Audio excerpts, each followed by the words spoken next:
Buenos días, mi nombre es Stanley Rosas Filiosi, estudiante de la UPT, de la Facultad de Ciencias Políticas, y quería preguntarle acerca de algunos casos, doctor Walter Aone. Ok, me escucho. Ya. Bueno, acá le voy a plantear un escenario y quisiera que me responda algunas preguntas de ámbito legal. Ok. Bueno, el caso va a tratar de los fuegos artificiales en un almacén casero. El escenario es de un comerciante guarda en el garaje de su casa varias cajas de pirotécnicos, o sea, fuegos artificiales, para la campaña de Navidad. Y esta no tiene autorización de la SUCAMIC. Bueno, un vecino lo denuncia por miedo a una explosión. La policía interviene en la casa, lo detienen, y aunque los productos estaban intactos y bien empaquetados, con algunas medidas de seguridad, la fiscalía lo acusa de peligro común del artículo 279 del Código Penal. Y bueno, doctor, ¿el delito de peligro común exige que se ponga en peligro la vida o los bienes de las personas si los pirotécnicos estaban almacenados en cajas y no hubo amago de incendio ni explosión? No es necesario porque es un delito de peligro. Basta la mera posesión sin autorización. Se configura el delito de peligro común en la modalidad de almacenamiento de materiales explosivos, ¿no? Ya. Por ser un delito de peligro.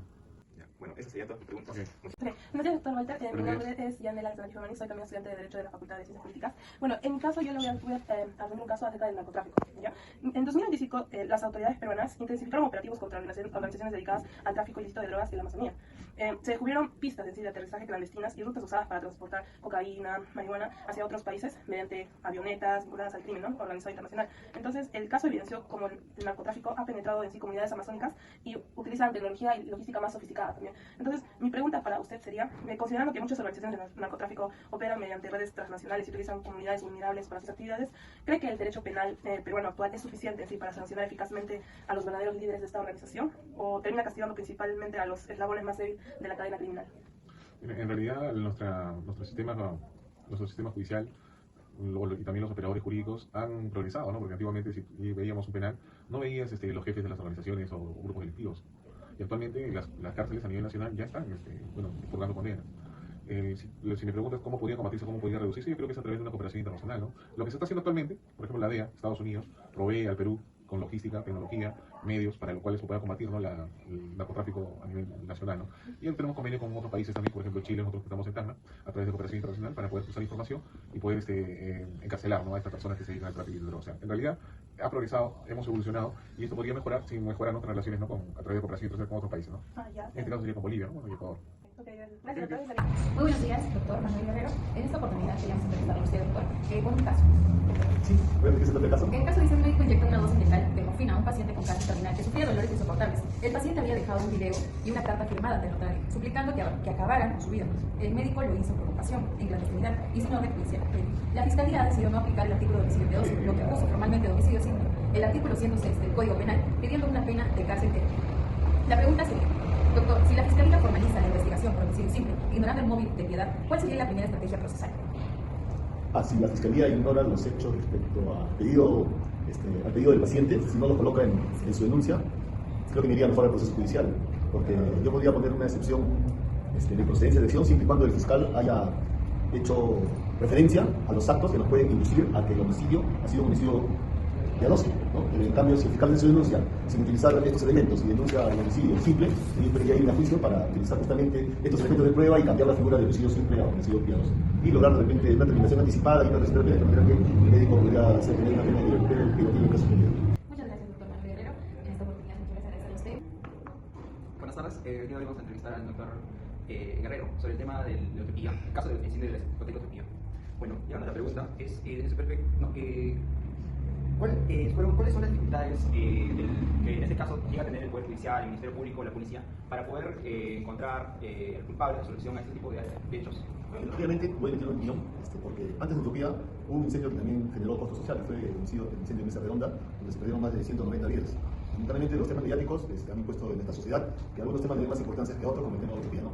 Pero de forma general los procesos de investigación generan problemas desde su inicio cuando no se encuentran con herramientas técnicas que puedan determinar cómo y en qué forma sucedieron los hechos, ¿no? En un incendio, peor aún, porque se necesita de pericias, no se necesita elementos probatorios, se necesita de testigos, videos que en su momento no pueden ser reunidos, ¿no? El otro tema es que en muchos casos la presión mediática es la que empuja a los órganos jurisdiccionales a aplicar sentencias que por un lado podrían ser injustas, pero por otro lado no son proporcionales, en todo caso, ¿sí? No son proporcionales, ¿no? En el caso de Turquía, que fue el hecho de donde murieron 29 jóvenes dentro de una discoteca, definitivamente se establecieron responsabilidades en cuanto a los administradores del local cuando vendan las medidas de seguridad, pero no solamente la responsabilidad de los administradores del local, porque se supone que previamente las autoridades encargadas de otorgar los permisos, de verificar y cumplir las normas de seguridad, deberían haber hecho su trabajo a fin de que se tenga que evitar después las consecuencias fatales que hoy día nosotros afrontamos, no solamente en los temas de utopía, de esa redonda, sino en aquellos hechos en los que se genera la muerte de muchas personas. ¿Sí?